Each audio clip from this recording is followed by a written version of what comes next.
শুরুতেই আমরা যে বিষয় নিয়ে কথা বলার প্রয়োজনীয়তা অনুভব করছি সেটা হচ্ছে tax and VAT including amount.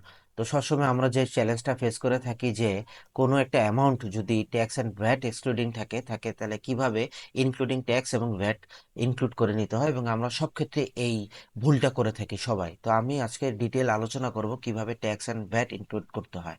ধরলাম এটা একটা ফোন, এই ফোনটার প্রাইস হচ্ছে 10,000 টাকা। এটা আমি অ্যাজ এ প্রকিউরমেন্ট প্রোভাইডার এর কাছ থেকে কিনলাম। তো আমি যদি ট্যাক্স অ্যান্ড ভ্যাট অ্যাড করি তাহলে কিভাবে করতে হবে? তো প্রথমে যে কাজটা করতে হয় সেটা হচ্ছে টিডিএস অ্যাড করে নিতে হয়। টিডিএসটা অ্যাড করার এটা হচ্ছে আপনার 10,000 টাকা। তো 10,000কে আপনার 1 - টিডিএস রেট দিয়ে ভাগ করবেন। তার মানে হচ্ছে এখানটাতে যেহেতু আমি প্রকিউরমেন্ট প্রোভাইডার হিসাবে একে কনসিডার করছি, তো এখন এককালে এটা একটা স্ল্যাব ছিল, ইভেন লাস্ট অর্থ বছরও এটা একটা স্ল্যাব ছিল যে প্রথম 50 লাখের উপর একটা পার্সেন্টেজ ছিল, তারপর হচ্ছে 50 থেকে 2 কোটির একটা পার্সেন্টেজ ছিল, এবং 2 কোটি অ্যাভাবের একটা পার্সেন্টেজ ছিল। বাট এখন এটা একটা ফ্ল্যাট রেট 5%। তো প্রসেসটা হচ্ছে আপনি 10,000কে 1 - 5% দিয়ে ভাগ করবেন, তাহলে দ্বারা হচ্ছে 10,526 টাকা। তো আমরা সবসময় যে ভুলটা করে থাকি 10,000 উপর 5% গুণ করি, মানে হচ্ছে 500 টাকা দাঁড়ায়, but it's not the process.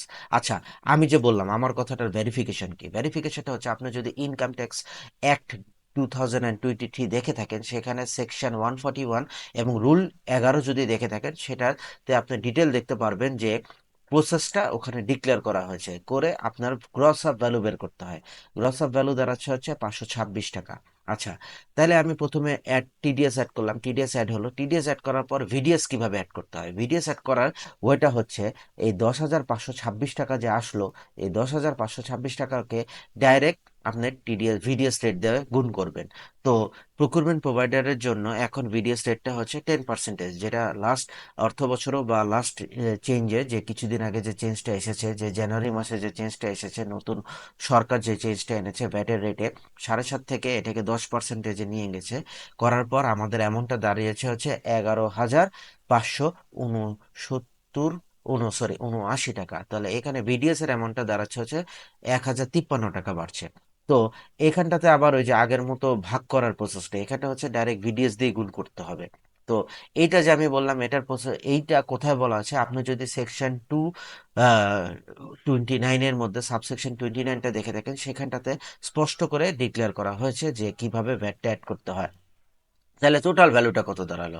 তার মানে আমরা যারা অ্যাকাউন্টিং নিয়ে কাজ করি বা বুক কিপিং এর কাজ করি, যে 10,000 টাকা আমি ফোন প্রাইস দেখালাম, 10,000 টাকায় যদি ডেবিট ক্রেডিট করি তাহলে আমার টোটালি প্রসেসটা ভুল হচ্ছে। কারণ এটার মধ্যে অ্যারাউন্ড আপনার 1,579 টাকা ট্যাক্স অ্যান্ড ভ্যাট আছে, যেটা যদি আমরা কনসিডার না করি তাহলে কিন্তু আমাদের ক্যালকুলেশনটা টোটালি ভুল হবে। তো টোটাল যে টিডিএস এবং ভিডিএস ইনক্লুডিং এর প্রসেসটা সেটা আমরা দেখিয়ে দিলাম। তারপর আমরা পরের লেকচারে আমরা দেখাবো যে কিভাবে অন্যান্য প্রসেসগুলো হতে পারে, মানে টিডিএস ইনক্লুডিং আছে, ভিডিএস ইনক্লুডিং নাই, টিডিএস এবং ভিডিএস ইনক্লুডিং নাই। সো পুরো এটার একটা 4টা কম্বিনেশন করে দেখানো সম্ভব। তো 4টা কম্বিনেশনই আমরা আমাদের পরবর্তী লেকচারে শেয়ার করার চেষ্টা করব।